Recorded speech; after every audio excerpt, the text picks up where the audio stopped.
briefcase. Yep. Mint green with TS on it. Yep. What's in it? This is my brand new album. A mint green briefcase opened, and the world hasn't stopped buzzing since. Taylor Swift revealed her next chapter in the most unpredictable way possible, leaving fans chasing clues and counting days. Something seismic is set to unfold in October, and every detail points to her most daring move yet. The briefcase bombshell. On August the 13th, fans tuned in to New Heights, the podcast run by Travis and Jason Kelce, expecting football banter. Instead, Taylor Swift walked in carrying a mint green briefcase marked with her initials. She snapped it open on camera and casually said 7 words that shook the internet. "This is my brand new album." This is my brand new album, The Life of a Showgirl. The Life of a Showgirl? Wait, what's the cover? The Life of a Showgirl? The Life of a Showgirl? Oh my gosh, wait, the website crashed, the website. The reaction was instant hysteria. Her website crashed under the weight of traffic, Twitter collapsed into orange-tinted emojis, and TikTok feeds filled with fans screaming at their phones. Taylor had just announced The Life of a Showgirl, her 12th studio album, and she did it with the casual energy of ordering coffee. This was a theatre. She could have saved it for an award show or crafted a glossy magazine cover story. Instead, she hijacked a sports podcast and made it ground zero for a cultural earthquake. Swift proved again that when she moves, the entire world follows. Love it. It was something that I was working on while I was in Europe on the Eras tour. So while you were on tour? I was working, I would be on tour. How on earth did she do this on the tour is still blowing my mind. Swift explained why she named it The Life of a Showgirl. The album came alive backstage in hotel rooms and between flights during her European tour. She wasn't romanticizing sequins and feathers. She was capturing the grit beneath the glitter, the exhaustion that comes with living life as an endless spectacle. I would be playing shows. I'd do like 3 shows in a row. I'd have 3 days off. I'd fly to Sweden, go back to the tour, and actually like working on this. I was physically exhausted at this point in the tour, but I was so mentally stimulated and so excited to be creating. She described it as energetically how my life has felt. Exuberant, electric, vibrant. Orange became the color of this identity, not as decoration, but as a symbol of the era's intensity. Billboards, outfits, and even the Empire State Building glowed in orange, turning a color into a declaration. Unlike the introspection of folklore or the literary sprawl of the Tortured Poets department, this record aims for focus. It's tight, vibrant, and explosive. The title isn't about standing under a spotlight, it's about surviving when the lights go out. Taylor packaged her chaos into an anthem and then named it honestly. 12 songs, no mercy. Taylor made it clear, this isn't a bloated playlist. 12 songs, no vault extras, no 13th surprise. Each track carries its own gravity, stitched into the album's DNA. Fans can't remove one without collapsing the structure.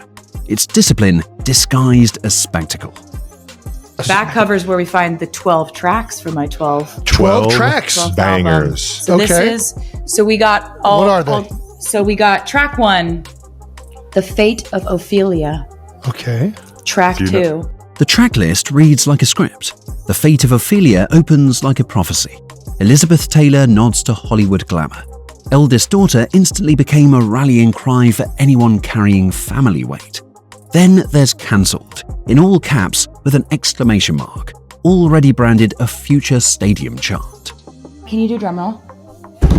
Last track, track 12. The title track, The Life of a Showgirl, featuring Sabrina Carpenter. Sabrina Carpenter! The final track, The Life of a Showgirl, brings in Sabrina Carpenter. It's a generational duet, a torch passing wrapped in rhinestones. The decision was deliberate. This wasn't Taylor sharing space. It was Taylor extending her empire, turning a fellow star into part of her own mythology. 12 songs, no filler, no mercy. One of the things about this record is like, it's a record I made with my mentor, Max Martin, and Shellback. And the three of us have made some of my favorite songs that I've ever. Forged in Sweden. While fans saw that sparkle, the work was brutal. Between Era's tour stops, Taylor flew to Sweden, crafting songs with Max Martin and Shellback. They're the architects of her pop dominance, behind Blank Space and Shake It Off. This time it was just the three of them, locked in with no distractions. It had been nearly a decade since they had worked so closely. Swift said it felt like lightning in a bottle.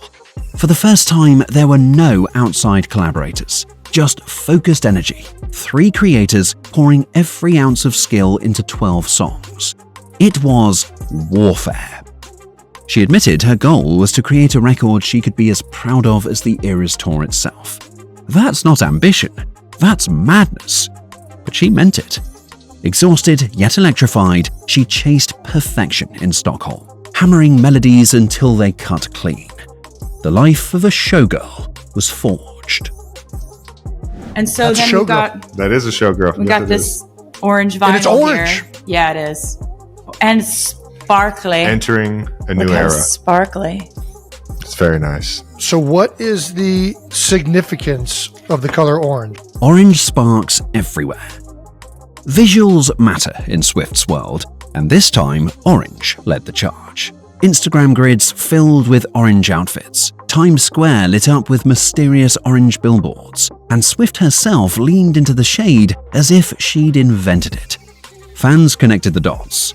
Orange was the era's heartbeat. The album art came courtesy of Mert and Marcus, the photographers who shot Reputation. They captured offstage glamour, Taylor in a bathtub, rhinestones reflecting exhaustion and triumph. It wasn't stage lights, it was the quiet chaos after the show, framed like a fever dream. The visuals told the story before the lyrics did. Easter eggs flowed like confetti. From Sabrina Carpenter's feature to secret numbers tucked into promos, Swift left clues in plain sight. Fans weren't content to simply listen. They searched through every clue, decoding details with the intensity of detectives on a case. Every orange sparkle became a cipher. Every teaser is a test. The Life of a Showgirl became more than an album. It unfolded like a mystery box, bursting open in plain sight. Popcorn with a side of chaos.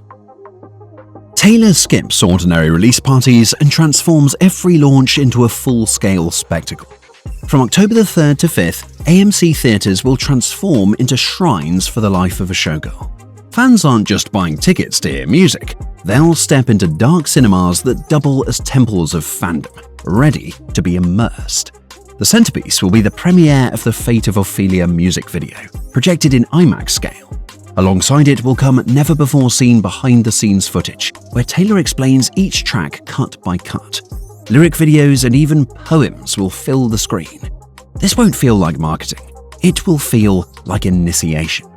Anticipation is already boiling over. Fans are planning outfits in orange cardigans, rhinestones and boas.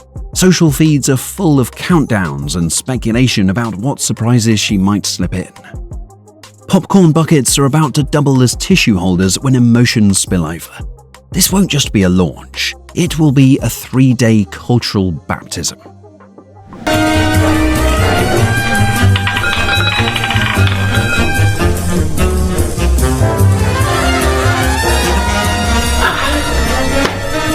Baby, that's show business for you. Excuse us, honey. The tease at Studio 6B. Then came the next strike. Jimmy Fallon. Instead of announcing her outright, he turned his Tonight Show teaser into a casino fever dream. Fallon sat at a roulette table, dramatically dropping chips on the numbers 10, 6, and 25. The wheel spun, then stopped on 13, Taylor's magic number. As the ball clicked onto 13, dancers in glittery showgirl costumes strolled past Fallon, fanning feathers and sequins. One leaned in and whispered, "Excuse us, honey," a line that eagle-eyed fans recognized from track 11 on the album. Subtle? Not at all. Effective? Absolutely devastating. Swifties cracked the code instantly. The teaser spread like wildfire. Fans froze frames, analysed chip placements, and screamed as they connected every Easter egg. It wasn't just an ad, it was a treasure map. Fallon had confirmed what insiders already whispered. Taylor Swift would appear on his show on October the 6th, just 3 days after the album dropped. The sit-down that changes everything. This Fallon appearance isn't just another late-night slot. It's her first big talk show sit-down since 2022, her first interview since announcing her engagement, and the perfect punctuation to the album's rollout. 3 days after release, Taylor will sit across from Fallon and ignite another cultural firestorm. Strategically, it's flawless. The album detonates on October the 3rd. The AMC takeover keeps momentum roaring through the 5th. Then, on October the 6th, Fallon's stage becomes the ignition point for Phase 3. It's cultural domination timed with surgical precision. Swift turned a release week into a military campaign. When she walks onto Fallon's stage, every word, every grin, every outfit detail will be dissected worldwide. This moment goes beyond television and steps directly into history. Fallon is about to host the most powerful figure in music, arriving only 3 days after shaking the industry. This sit-down could change everything. October is closing in, and Taylor Swift holds every card. Stay tuned. The showgirl era hasn't even begun.